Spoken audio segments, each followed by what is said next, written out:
Hey everyone, welcome back to the channel. Today we're diving into a topic that feels more relevant than ever: how democracy can slowly shift into authoritarianism. I'm taking inspiration from Naomi Wolf's book, The End of America, which outlines 10 warning signs of creeping authoritarianism. In today's video, we'll break down how this shift can happen subtly, often under the guise of safety and security, and look at how these signs might apply in today's political landscape. Let's get started. Wolf's first big warning is how authoritarianism doesn't usually arrive overnight. It creeps in gradually. Small changes in laws, policies, and even public attitudes can add up over time, until one day, people wake up and realize their freedoms are seriously restricted. This kind of shift often involves weakening checks and balances, things like the judiciary, a free press, or even the power of Congress. When elected officials push to increase their control or ignore established limits, they erode democracy bit by bit.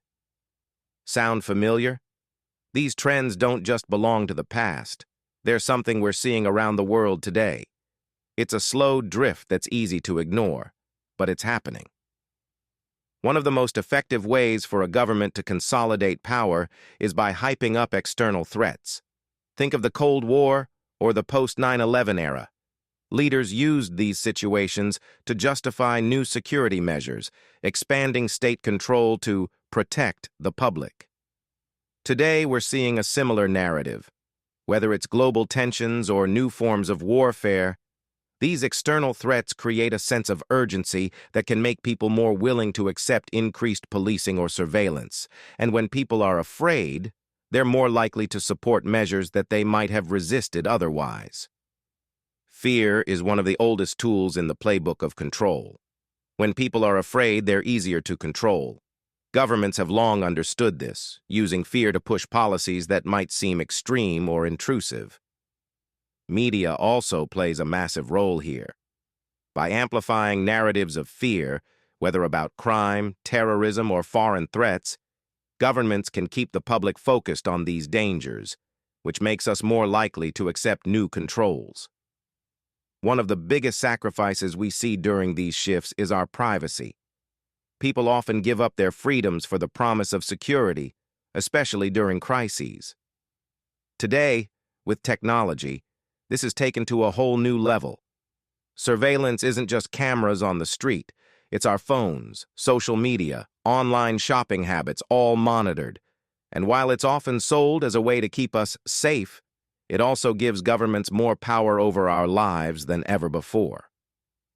Another tactic we see is the divide and conquer approach. Authoritarian regimes use societal divisions, whether based on race, religion, or political ideology, to pit people against each other. Why? Because a divided population is easier to control. When people are busy fighting each other, they're less likely to notice the ways in which their freedoms are being stripped away. This isn't new. History has plenty of examples where leaders use division to keep their grip on power. Emergencies are a powerful justification for governments to expand their power, often indefinitely. Take the COVID-19 pandemic, for instance. We saw how temporary measures became lasting policies. This isn't to say that every emergency response is wrong, but it highlights a pattern. Once governments take on new powers, they're often reluctant to give them up, and citizens become accustomed to the new normal of limited freedoms. So, what does all this mean?